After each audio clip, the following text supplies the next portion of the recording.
1 Agustus 2025, mantan Menteri Perdagangan Thomas Trikasih Lembong mendapat abolisi dari Presiden Prabowo. Thomas pun keluar dari penjara Cipinang dan mengucapkan terima kasih kepada Presiden karena tak hanya membebaskannya secara fisik, tapi juga memulihkan nama baik dan kehormatannya. Saya juga ingin mengucapkan terima kasih yang sebesar-besarnya kepada Presiden Republik Indonesia, Bapak Prabowo Subianto, bersama atas pemberian abolisi serta kepada pimpinan serta anggota Dewan Perwakilan Rakyat atas pertimbangan dan persetujuannya. Keputusan ini bukan hanya membebaskan saya secara fisik, tetapi juga memulihkan nama baik saya dan kehormatan saya sebagai seorang warga negara. Thomas Lembong menjadi tersangka penyalahgunaan wewenang saat menjabat sebagai Menteri Perdagangan. Kejaksaan Agung menyebut Thomas memberikan persetujuan impor gula kristal mentah kepada pihak swasta untuk diolah menjadi gula kristal putih. Thomas divonis 4 tahun 6 bulan penjara pada 18 Juli lalu. Tapi pemberian abolisi justru membuka babak baru.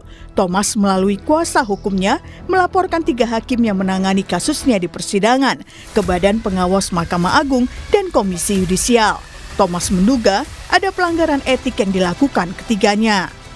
Seluruh majelis hakim yang memutus perkara Pak Tom ini karena tidak ada dissenting di situ adalah kita laporkan semuanya tentu.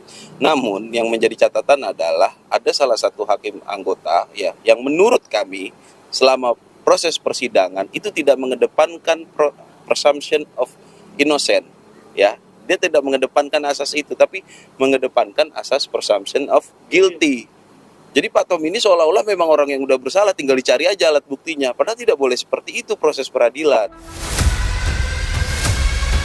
Laporan ini pun direspon Mahkamah Agung. Ketua Mahkamah Agung Sunarto disebut tengah mempelajari laporan Thomas Lembong. Setelahnya akan diputuskan soal pemeriksaan hakim. Jika terbukti ada pelanggaran, sanksi akan dijatuhkan. Dan secepatnya ya akan ditindaklanjuti. Makanya di sini tadi kan saya sebutkan Ketua Mahkamah Agung secepatnya akan mempelajari dan menindaklanjuti, kan seperti itu. Apakah perlu klarifikasi atau tidak?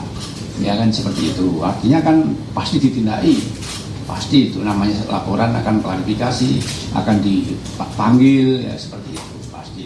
Kalau apakah yang bersangkutan akan dipanggil, ya jelas kan mau diklarifikasi, pasti ya ditanya. Tentunya kan juga ada rekaman-rekaman waktu sidang itu ya, ada rekaman. Kemudian ya pasti diklarifikasi. Tak hanya pelaporan hakim, pemberian abolisi kepada Thomas Lembong juga berbuntut persoalan lain. 9 importir swasta terdakwa kasus korupsi impor gula yang menjerat Thomas Lembong mengajukan permohonan penghentian semua proses hukum. Surat dakwaan terhadap 9 importir swasta ini ditarik, dicabut dari Pengadilan Tipikor PN Jakarta Pusat, atau hakim karena jabatannya menghentikan perkara dan mencoret perkara dari daftar buku perkara. Itu permohonannya. Pres tentang abolisi Tom Lembong jelas-jelas disebutkan menghentikan semua proses hukum dan akibat hukumnya. Ingat itu, proses hukum apa? Ya kasus gula. Lalu, apakah sederet kasus yang menjadi buntut pemberian abolisi kepada Thomas Lembong akan mendapatkan keadilannya juga? Tim Liputan, Kompas TV. 1 Agustus 2025, mantan Menteri Perdagangan Thomas Trikasih Lembong mendapat abolisi dari Presiden Prabowo. Tapi pemberian abolisi justru membuka babak baru. Thomas melalui kuasa hukumnya melaporkan 3 hakim yang menangani kasusnya ke Badan Pengawas Mahkamah Agung dan Komisi Yudisial. Kita akan bahas soal pelaporan hakim ini bersama sejumlah narasumber. Ada kuasa hukum Thomas Lembong, Zaid Musafi. Selamat pagi Mas Zaid. Selamat pagi. Terima kasih Mas. Kompas TV. Terima kasih sudah bergabung di dialog pada hari ini. Dan Hakim Agung periode 2011-2018, Gayus Lumbun. Prof, selamat pagi Prof. Selamat pagi, Mas Mario. Terima kasih juga Prof sudah bergabung di dialog pada pagi hari ini. Terima kasih Bapak. Ya, sama-sama. Saya ke Mas Zaid terlebih dahulu. Mas Zaid, apa alasan dari Anda dan juga Tom Lembong untuk melaporkan 3 hakim yang memvonis putusan perkara kemarin ke Mahkamah Agung dan juga KAI. Apa alasan dan poin-poin pentingnya seperti apa? Ya, jadi gini, yang pertama, Pak Tom ini pada saat kasusnya berjalan dan disidangkan di Pengadilan Tipikor Jakarta Pusat, dia merasa mendapat dukungan dan support dari masyarakat. Support itu berbuah pada dibebaskannya dia melalui abolisi pada 1 Agustus kemarin. Nah, dari situ dia merasakan bagaimana proses penegakan hukum yang tidak benar dan tidak adil ini yang menimpa dirinya ini harus diperbaiki. Ini tidak boleh. Siapapun pasti tidak ingin ditom lembongkan gitu ya. Kalau bahasanya Pak Tom Lembong gitu. Untuk itu evaluasi terhadap proses penegakan hukum selama proses kasus dia berjalan itu harus dia lakukan. Yang pertama salah satunya adalah dugaan atas tindakan hakim yang tidak menjunjung tinggi asas presumption of innocent, melainkan mengedepankan asas presumption of guilty. Presumption innocent ini adalah asas praduga tidak bersalah.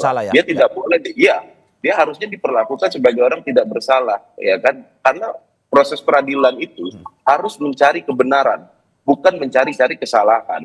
Kebenarannya itu seperti apa? Nah, ini faktanya. Nanti kita akan buka. Pada saat audiensi dengan Komisi Yudisial dan saat audiensi dengan Mahkamah Agung nanti, video itu akan kami tampilkan. Sudah kami tegaskan dari awal. Seluruh proses persidangan Tom Lembong ini kita rekam. Seluruh proses persidangan Tom Lembong ini transkripnya kita sebarkan luas kepada seluruh masyarakat. Jadi hati-hati dalam memproses sebuah perkara. Ini untuk apa? Ini bukan untuk balas dendam. Ini untuk evaluasi agar tidak ada lagi hakim bertindak sebelutan. Mas Zaid, Anda mau bilang bahwa untuk seluruh hakim. Anda mau bilang bahwa hakim selalu menduga bahwa Tom Lembong bersalah dalam kasus ini, seperti yang Anda bilang tadi. Betul, ini bukan menduga. Ya, dia tidak memperlakukan Pak Tom Lembong dengan mengedepankan asas praduga tak bersalah, tapi mengedepankan asas praduga bersalah atau presumption of guilty.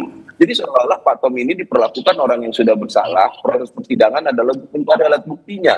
Padahal tidak demikian. Hukum acara pidana itu dibuat untuk menahan atau mengatur agar tidak terjadi kesewenang-wenangan dalam proses pelaksanaan hukum pidana itu sendiri. Untuk itu kita akan melaporkan ini baik ke Komisi Yudisial, ke Mahkamah Agung, dan jangan lupa kami juga melaporkan auditor BPKP yang telah secara serampangan melakukan auditnya. Itu akan kita laporkan. Saya tambahkan sedikit. Pak Tom Lembong itu basicnya adalah perbankan ya. Dia orang bankir dan dia sangat teliti sekali soal audit ya. Jadi akan kita bongkar habis-habisan di ombudsman nanti terkait audit BPKP ini. Itu juga menjadi salah satu laporan ya, audit BPKP itu. Betul. Mas Zaid, sebelum saya ke Prof Gayus, apa sebenarnya ingin dibuktikan dari laporan ini? Apakah ingin memperlihatkan bahwa vonis ini bersalah atau sebenarnya ingin mengatakan bahwa Tom Lembong tidak bersalah sebenarnya, atau Tom Lembong sudah mengikuti proses ini secara benar sebenarnya? Apa yang sebenarnya mau ditunjukkan dari laporan ke MA ini? Begini, bersalah atau tidak bersalah itu ranahnya pada pokok perkara. Artinya kalau pada tingkat pertama kita tidak setuju, dia dinyatakan bersalah, maka kita harus banding, ya. Tapi dari proses ini kita harus ingat ada rasa keadilan masyarakat. Hakim memang punya hak untuk memutus, tapi masyarakat punya dong rasa keadilan, dan Tom Lembong pun berhak atas rasa keadilan itu. Kenapa putusan ini tidak didasarkan kepada suatu fakta-fakta yang memang seharusnya jadi pertimbangan hakim? Contoh simpel, kenapa pada saat keterangan dari Inkopkar ataupun Inkopol itu menyatakan bahwasanya ini adalah perintah presiden, tidak ditindaklanjuti dengan mengklarifikasi ini kepada presiden dari proses penyidikan bahkan pada saat pemeriksaan di pengadilan. Bahkan ahli dari jaksa penuntut umum, ini ahli dari jaksa penuntut umum menyatakan harus didengarkan keterangan dari presiden pada saat itu. Apakah betul perintah itu terbit gitu kan? Yang kedua, pada saat diperiksanya Direktur Utama itu Ibu Dayu Padmarengganis, itu diperiksa sebagai saksi pada saat itu. Itu langsung disimpulkan bahwa seolah-olah terjadinya importasi gula, penunjukan perusahaan swasta dan distributor gula itu adalah rekayasa seorang Tom Lembong. Loh, ini hakim nggak boleh dong berstatement kayak gini di sidang. Ya kan, ini yang tidak boleh dirasakan oleh masyarakat lain, yang itu yang menjadi goals Pak Tomleno. Dia ingin mengambil peran dalam perbaikan proses hukum ini, dan seluruh hakim kedepannya di Indonesia, tolong belajar dari kasus ini. Jangan memperlakukan orang semena-mena di ruang sidang. Oke, saya ke Prof. Gayus. Prof. Gayus, bagaimana Anda melihat bahwa setelah mendapatkan abolisi, pihak Tomleno akhirnya melaporkan 3 hakim yang memvonis perkara tersebut. Dari tanggapan Anda sendiri seperti apa? Dalam konteks perilaku hakim tentunya itu dibolehkan ya. Jadi artinya karena status posisi yang diturunkan oleh Presiden dengan abolisinya, artinya menghentikan semua proses hukum, tidak boleh lagi menyangkut apa-apa yang berkaitan dengan hukum yang diproses. Jadi kalau di luar itu etika ya, perilaku hakim, kemudian hal menyangkut hakim tidak profesional, itu dibolehkan untuk dipersoalkan. Jadi itu bisa nanti dibentuk seperti keterangan Mahkamah Agung. Silakan memberikan hal-hal yang berkaitan dengan perilaku hakim ya. 3 orang itu dipersoalkan ya, itu memang hak dan dibolehkan untuk menilai tentang itu. Oke, Prof, berarti soal etika saja, bukan soal putusan, bukan soal hal-hal materi sidang, bukan ya? Tentu, karena abolisi kan bersifat menghentikan proses hukum, keadilan itu dihentikan, itu sudah tidak boleh lagi dilakukan atau tidak. Kalau diterima abolisi ini maka tidak boleh melakukan. Tetapi kalau memang mengarah kepada pokok perkara atau keadilan yang ada, itu bukan di sini tempatnya, bukan di pengaduan ini. Oke, Prof, bagaimana sebenarnya kita menjelaskan proses jika pada akhirnya ada masukan laporan seperti ini ke MA ataupun KY terkait dengan kode etik ini? Akan diterima seperti apa prosesnya oleh MA? Saya pernah menjadi hakim MKH ya, Majelis Hakim Kehormatan Hakim, itu memang memproses hal seperti ini. Hal ini juga yang terberat adalah memberhentikan hakim, tetapi sama sekali tidak menyangkut apa yang dia putuskan sebagai keadilan yang dilakukan di pengadilan, tapi perilaku yang melanggar kode etik, mengabaikan prosedur hukum, itu yang akan diproses. Oke, bagaimana caranya kita membuktikan bahwa karena ini terkait dengan kode etik, ada mungkin saja seperti yang dituduhkan oleh kuasa hukum Tom Lembong bahwa ada pelanggaran kode etik yang terjadi. Apakah mungkin 3 hakim yang dilaporkan ini dipanggil untuk diperiksa atau diwawancara atau diinvestigasi ulang, atau bagaimana sebenarnya proses pencarian kebenarannya?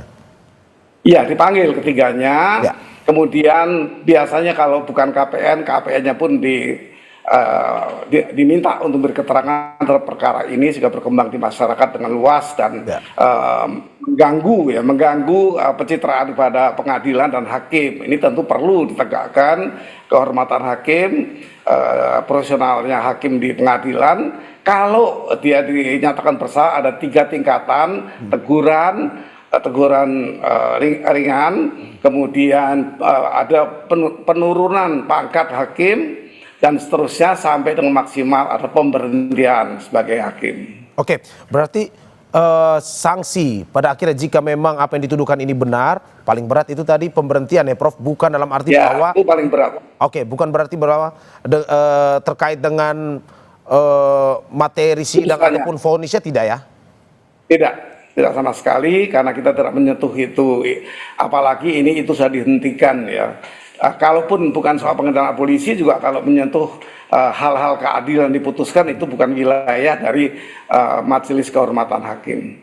Oke, kalau dalam kasus Tom Lembong ini, Prof, kalau memang terbukti melanggar kode etik, apa sebenarnya sanksi yang mungkin saja bisa diberikan? Ya tergantung efeknya, ya. Tergantung akibat yang ditimbulkan. Tapi ini memang cukup berat karena publik bergolak, dan tentunya ini menyangkut satu perilaku hakim yang perlu diperiksa memang. Oke, kalau secara umum, Prof, melihat persidangan kemarin sehingga sampai saat ini yang dilakukan oleh Tom Lembong, menurut Anda apakah betul dari pengamatan Anda, Prof, sebagai mantan hakim, apakah memang ada analisis pelanggaran kode etik di situ? Kalau seorang presiden sudah menghentikan sebuah proses hukum, artinya itu ada sesuatu yang berdampak pada masyarakat. Dalam hal ini paling tidak keterangan menteri yang lalu mengatakan untuk stabilitas untuk melakukan konsiliasi pada masyarakat. Jadi ini memang satu hal yang perlu mendapat perhatian tentang apa yang telah dilakukan secara perorangan hakim itu sebagai perilaku. Apakah hakim dinilai tidak profesional? Itu saja pokoknya. Oke, Prof. Dalam tugasnya sebagai hakim. Oke, dampaknya ke masyarakat ini apakah karena Thomas Lembongnya ataukah karena hakimnya sebenarnya? Pertanyaan. Bisa dibaca dua arah. Dicuatkan ini presiden memberikan ancaman atau peringatan kepada pengadilan agar hakim-hakim lebih tertib. Tapi pendapat yang lain kan juga kepada masyarakat, seolah-olah dihentikan karena masyarakat jangan ikut-ikutan rame-rame kemudian setiap hari membahas sehingga terjadi instabilitas nasional juga. Jadi ini memang dua sisi, dua mata pedang ini sebenarnya. Oke, Prof, saya ke Mas Said.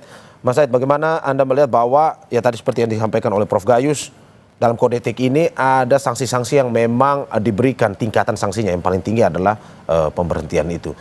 Apakah memang pada akhirnya memang kalau memang terbukti kode etik ini dilanggar oleh hakim yang memvonis itu, dari kuasa hukum Tom Lembong berharap ya ada tindakan tegas juga kepada hakim ini. Menurut Anda seperti itu? Ya, itu hanya bagian kecil dari tujuan kami. Karena tujuan Pak Tom itu ini bagian bukan kecil ya, Mas ya? Iya, itu bagian kecil aja. Karena tujuan Pak Tom ini dan kita tim hukum ini adalah agar ada evaluasi, agar ada kritik, agar ada perbaikan. Ya. Jangan sampai ada lagi pengadilan atau hakim menyidangkan seorang terdakwa seperti demikian. Itu tujuan utamanya. Karena Pak Tom berjanji bahwa bebasnya dia tidak memikirkan dirinya sendiri saja. Dia tidak ingin ada orang lain mendapatkan proses peradilan yang demikian. Sudah sedemikian gamblang bukti di pengadilan. Sudah sedemikian jelas audit itu kita bongkar habis-habisan, kita patahkan dalil dan cara pembuatannya. Kok masih ada putusan yang seperti demikian? Ya, ditambah lagi dalam proses pemeriksaan saksi-saksi tadi, hakim itu cenderung mengambil kesimpulan yang tidak sesuai dengan fakta menurut kami. Apa contohnya? Contohnya, pada saat Pak Rahmat Gobel selaku Menteri Perdagangan itu dimintai keterangan, itu ditanyakan apakah saudara menyetujui perpanjangan untuk operasi pasar. Saya baru 2 minggu surat itu masuk, saya sudah diganti, sudah diresapel. Tapi kesimpulannya oleh hakim anggota yang bernama Alvis ini, itu dibilang, oh Pak Rahmat Gobel nggak mau memperpanjang, kenapa Pak Tom Lembong memanjangkan operasi pasar? Nah ini kan kesimpulan-kesimpulan yang kesimpulan-kesimpulan yang tidak benar gitu loh berdasarkan fakta persidangan ini yang kita adukan. Efek yang kita inginkan bukan sebatas terhadap ketiga majelis hakim itu. Kita tahu kok hukuman maksimal ketiga itu apa. Tapi ini agar jadi perhatian seluruh hakim di Indonesia. Jangan dong menyidangkan orang dengan seperti demikian. Karena rasanya menjadi terdakwa dengan tuduhan seperti yang dialami Pak Tom Lembong, yang sampai pada putusan itu bisa dibuktikan tidak ada niat jahat dan tidak ada satu rupiah pun dia terima baik secara langsung ataupun tidak langsung, itu tidak enak. Saya yakin tidak semua pejabat tidak mau diperlakukan seperti Pak Tom Lembong ini. Oke. Dan bagaimana misalkan akhirnya terbukti bahwa memang ada pelanggaran kode etik itu?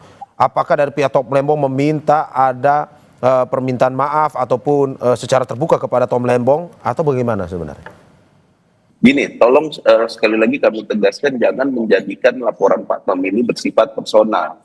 Diperlukan permintaan maaf terhadap Pak Tom atau ini apa segala macam. Sekalipun kalau ketiga hakim itu minta maaf, saya yakin orang sekelas Pak Tom Lembong pasti memaafkan gitu kan. Tapi bukan itu goalsnya. Goalsnya adalah tolong Mahkamah Agung mengkoreksi, tolong Mahkamah Agung mengevaluasi, tolong seluruh hakim di Indonesia mari sidangkan perkara dengan baik dan benar. Gitu. Pak Tom ini tidak ingin ada masyarakat yang mengalami hal yang dialami oleh dirinya. Itu goals utamanya gitu. Tapi kalau dia minta maaf, katakanlah setelah diputus bersalah dalam sidang etik nanti, ya saya rasa Pak Tom dengan sangat inilah untuk memaafkan. Oke, Mas Said. Saya ke Prof Gayus. Prof Gayus, kita lihat terkait dengan vonis putusannya itu. Bagaimana Anda melihat bahwa putusan mengatakan Tom Lembong bersalah, tetapi selama ini mengatakan bahwa Tom Lembong sama sekali tidak menerima keuntungan apapun dari kasus tersebut. Bagaimana Anda menanggapinya? Tetapi sebelum Anda tanggapi, Prof, sebelum Anda tanggapi kita saksikan jeda berikut.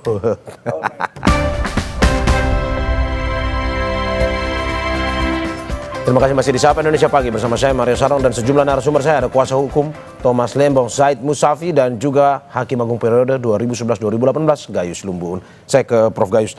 Prof. Gayus, bagaimana Anda melihat bahwa vonis tetap bersalah bagi Tom Lembong, tetapi Tom Lembong mengatakan bahwa tidak ada keuntungan yang dia terima sama sekali. Menurut Anda seperti apa? Ya, itu tentu masalah materi, yaitu masalah keadilan yang diproses di pengadilan. Tetapi yang diajukan pelaporan itu mengenai perilaku. Perilaku adalah orang per orang ya. Dan mengenai sistem bagaimana pengadilan kan bukan wilayah dari Majelis Hakim Kehormatan atau Majelis Kehormatan Hakim ya. Majelis ini hanya memeriksa perilaku, yang lain ada mekanisme lain, ada wadah lain tentang sistem pengadilan yang perlu dirubah, itu kan bukan di sini tempatnya. Jadi bagi saya, kalau ini diajukan tentu diterima, apapun yang disampaikan akan ditelaah, sehingga nanti menjadi satu produk perilaku. Apakah hakim ini sudah melakukan atau sudah secara profesional mengadili perkara ini. Jadi tentu tidak meluas bahwa ini akan merubah pengadilan, itu ada wadahnya untuk mempersoalkan, membangun, memperbaiki. Itu bahkan kita punya blueprint ya, ketika saya di Mahkamah Agung itu 30 tahun Pak Bagir Manan itu ingin menjadi court excellent. Jadi memang berbagai hal perlu dipikirkan untuk negara ini, tapi tentu masing-masing porsi yang akan melakukan proses itu berbeda-beda. Oke, termasuk juga mempertimbangkan bahwa selama ini yang kita dengar terkait dengan niat jahat atau mens rea-nya, dalam arti bahwa Tom tidak menerima sehingga mungkin saja tidak terbukti adanya mens rea-nya.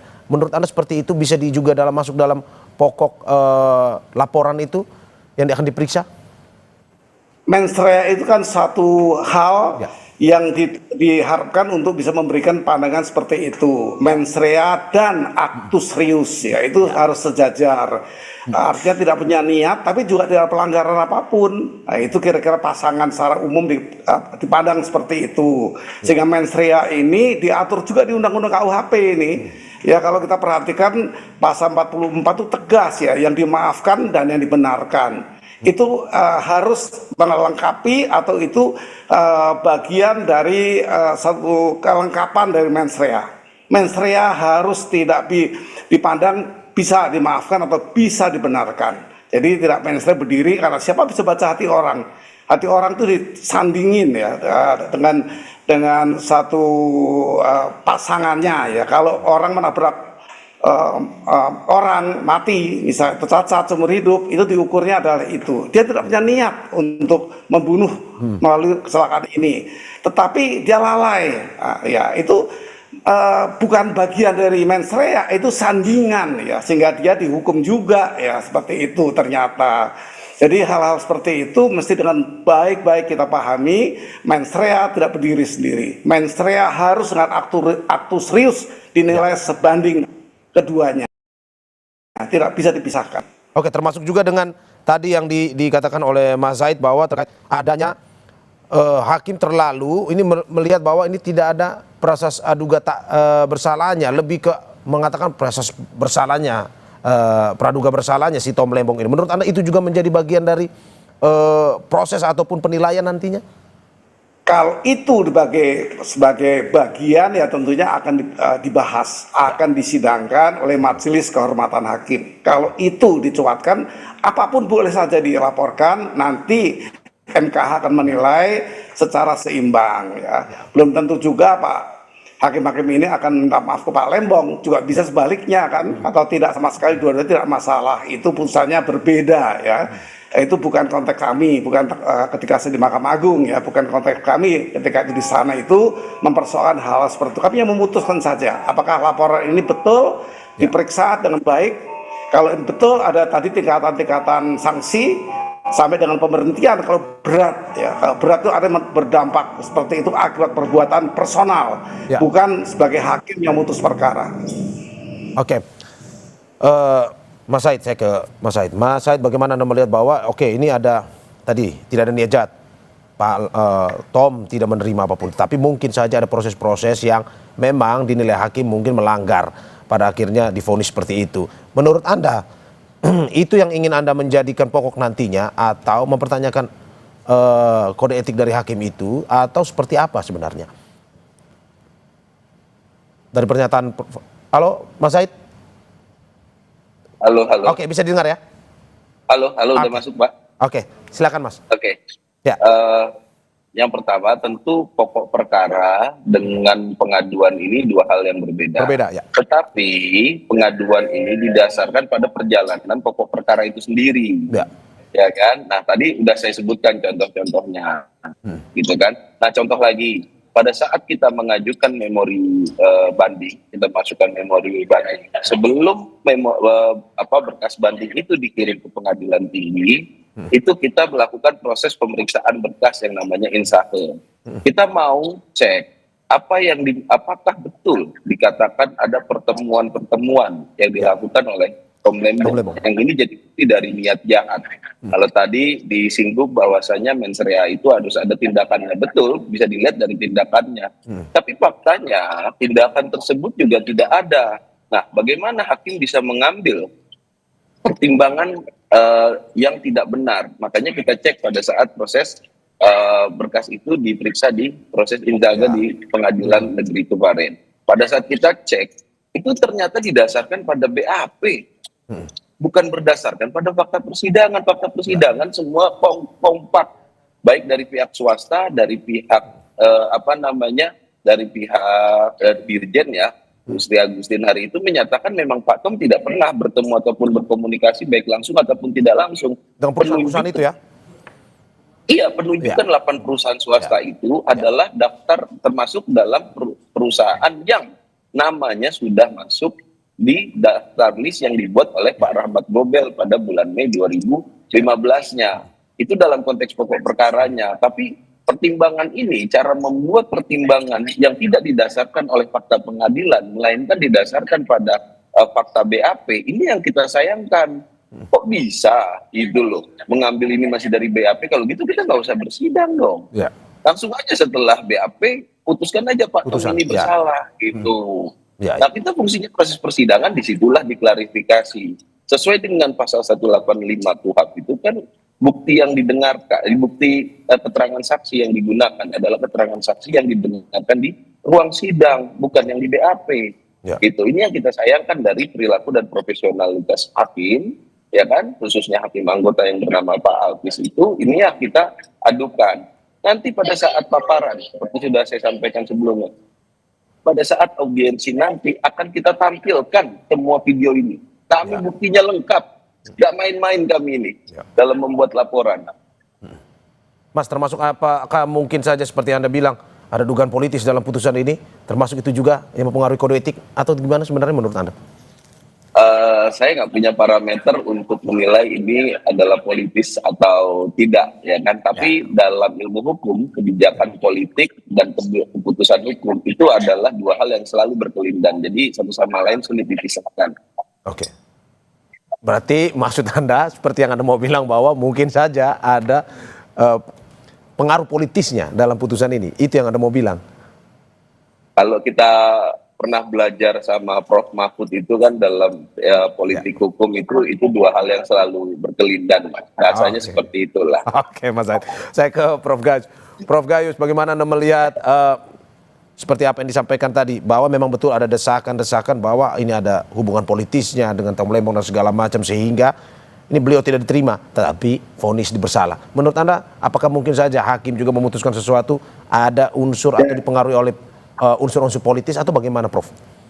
Ya tentu kalau ini bagian dari laporan, ya tentu masukkan saja, nanti kan ada pemilahan tadi. Tapi bagi saya, apa yang diajukan ini saya maknai dengan ini perilaku hakim. Ya. Tadi masuk sedikit ke pokok perkara tidak masalah, bagaimana hakim melihat BAP ini tadi disampaikan ya, saya melakukan itu ya ketika dari PNPT itu diputus tidak membaca BAP.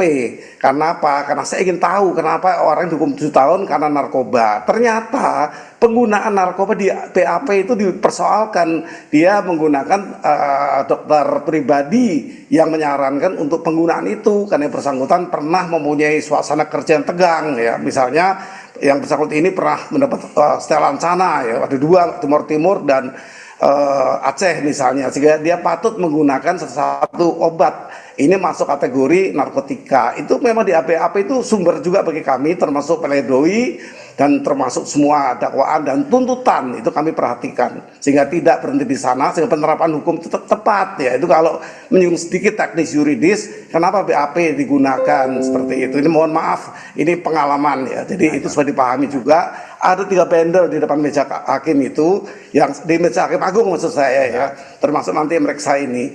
Itu bendel-bendel itu menunjukkan memang masing-masing keperluan untuk menjatuhkan yang adil. Ternyata ditemukan ada seorang dokter pribadi yang memang meminta menggunakan itu. Ini hanya misal saja.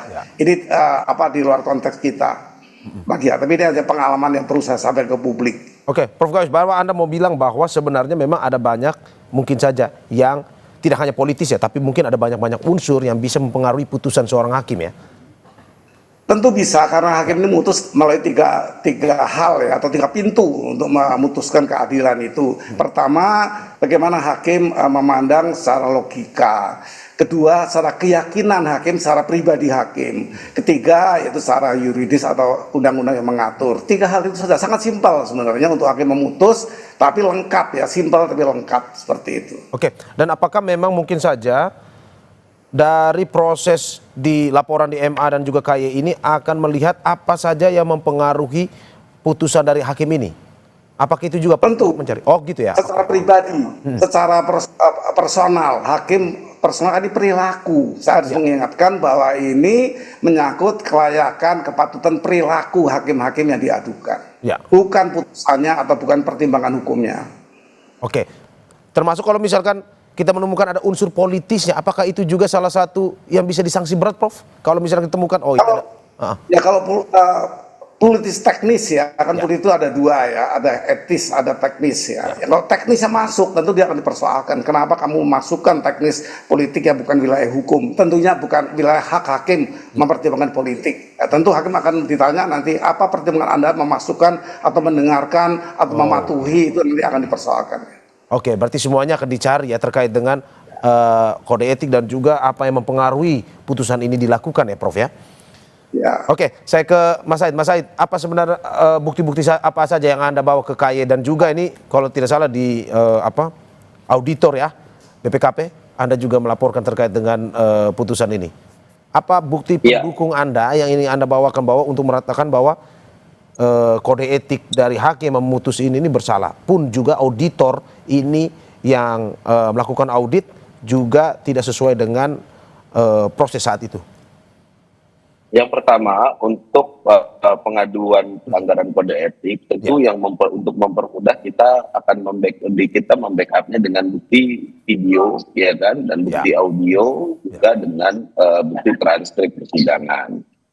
Ya, nah dalam konteks pertimbangan, saya tidak membicarakan pokok perkara yang dipertimbangkan, tapi cara membuat pertimbangannya yang tidak sesuai dengan fakta persidangan ini harus dikoreksi, gitu loh. Ini kan menyangkut tentang profesionalitas, gitu kan. Nah, bagaimana bisa kalau memang dia mengedepankan asas presumption of innocent, dia tidak akan menggunakan subjektivitasnya pada saat memeriksa untuk suatu perkara, untuk mendalami suatu pokok perkara. Dia tidak akan menggunakan subjektivitas itu, tapi adalah objektivitas yang terbukti di ruang sidang. Itu yang akan dia gunakan. Tapi karena menggunakannya adalah presumption of guilty, makanya kita bisa sampai menemukan bahwa yang menjadi pertimbangan adalah hal yang didasarkan pada BAP menurut kita. Makanya nanti kita buktikan dalam laporan, gitu loh.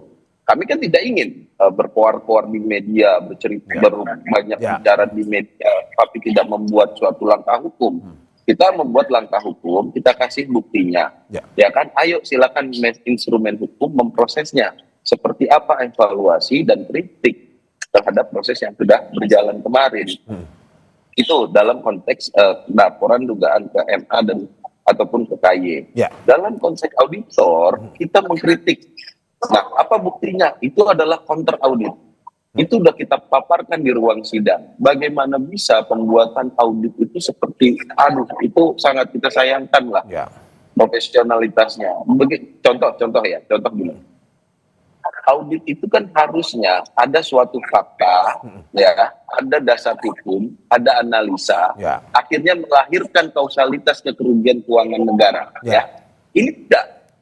Ini cuma fakta didasarkan pada hasil penyelidikan dan penyidikan, langsung perbuatan melawan hukumnya tanpa ada analisa, langsung perhitungan kerugian keuangan negaranya. Kerugian. Iya, ketika kita tanya apa dasarnya kok tahu-tahu ada fakta seperti ini, berdasarkan peraturan ini kok disimpulkan dia melakukan perbuatan melawan hukum, itu ada kertas kerja kita nggak dikasih pada saat proses persidangan. Itu kan kita sayangkan. Terus yang kedua, apakah hasil audit ini diupdate isi keterangannya pada saat proses penyidikan sama pada proses persidangan? Kan enggak. Ya. Ini masih menggunakan fakta sesuai dengan proses penyidikan. Nah, itu pun juga salah. Nah, kesalahan fatal yang ketiga adalah cara mencantumkan laporan keuangan atau cara menuangkan laporan keuangan. Importasi gula itu pembeliannya itu menggunakan kurs USD. Kalau nggak salah hari itu 13.100 sampai 13.500. Ya. Artinya ada angka pengali dalam audit. Ketika timbul 500 miliar sekian kerugian keuangan negara, ada dasar angka pengalinya. Nah, angka pengali yang dituangkan dalam audit ini adalah angka kode barang, bukan angka dari NDPBM atau nilai kurs rupiah pada saat itu. Tapi hasilnya itu kok jadi nilai yang sama. Jadi gini, $1, $1 itu 13.000 sekian, ya kan? Timbullah keuangan 500 miliar sekian. Dalam salah satu kolomnya itu pengalinya bukan 13.000, tapi 1,7 miliar sekian. Karena sebenarnya itu bukan angka rupiah, itu angka kode barang. Ya. Karena ditaruhnya di kolom rupiah, kok bisa hasilnya sama. Ini hasil audit yang akan kita bongkar salah satunya nanti di Ombudsman. Oke Mas, tapi tujuannya sama ya, dalam arti sama seperti laporan ke MA dan KY ya, dalam arti untuk memperbaiki ini proses persidangan. Betul. Seperti itu gini, ya Mas? Lembaga BPKP ini bukan institusi sembarangan. Ini institusi audit yang dibiayai oleh negara untuk melakukan audit agar negara berjalan dalam konteks keuangan itu secara baik dan benar. Tapi ketika produknya ada yang seperti ini, dan ini berakibat pada hilangnya kemerdekaan seseorang, ini harus dievaluasi. Gitu. Jangan-jangan kerugian keuangan negara ini adalah tindakan auditor yang melakukan audit tidak baik dan benar. Jadi negara rugi, harus menggaji mereka. Ini kan harus dievaluasi. Kita nggak boleh menuduh tentunya kan, tapi kan harus dievaluasi. Ya. Mengutip pernyataan Pak Tom Lembong, jangan ada Tom Lembong lainnya itu ya. Prof Gayus. Bagaimana Anda melihat bahwa tidak boleh ada Tom Lembong lainnya kalau dari perspektif dari Tom Lembong sendiri, bahwa mungkin harus ada belum diputuskan terkait dengan kode etik ini di MA atau KY, tapi bagaimana Anda melihat harus ke depan memperhatikan kode etik dari hakim di pengadilan terkait dengan proses pengadilan itu sendiri yang lebih baik lagi ke depan. Bagaimana Prof? Kalau masalah itu sudah lama, ketika saya di MA pun demikian, sehingga terbit buku biru namanya, itu jangka waktunya 25 tahun sejak 2010 ya. Itu ketua MA-nya masih Pak Pakirmanan. Dia menggagas ini, memperbaiki kinerja MA dan jajarannya. Waktunya pun cukup panjang sehingga menjadi court yang excellent yang diharapkan oleh masyarakat tadi. Itu wadahnya di situ dan mekanismenya tentu ada untuk itu. Tapi kalau teknis yuridis saya pikir sudah berhentilah karena sudah ada abolisi yang diberikan dengan baik dengan tujuan yang baik. Tapi sah saja untuk personal yang dipersoalkan, pelanggaran-pelanggarannya, tidak personalitas yang digunakan, itu semua diadukan saja, nanti di pengaduan itu akan diproses sesuai dengan apa yang nanti ditemukan. Oke, ya, kita harapkan dengan laporan seperti ini dapat berjalan lancar ya Mas Said. Prof Gayus, terima kasih juga untuk apa yang disampaikan. Ya, terima kasih atas apa yang disampaikan kuasa hukum Thomas Lembong, Zaid Musafi, dan juga Hakim Agung 2011-2018 Gayus Lumbun. Terima kasih Bapak-Bapak atas apa yang disampaikan. Sehat-sehat selalu.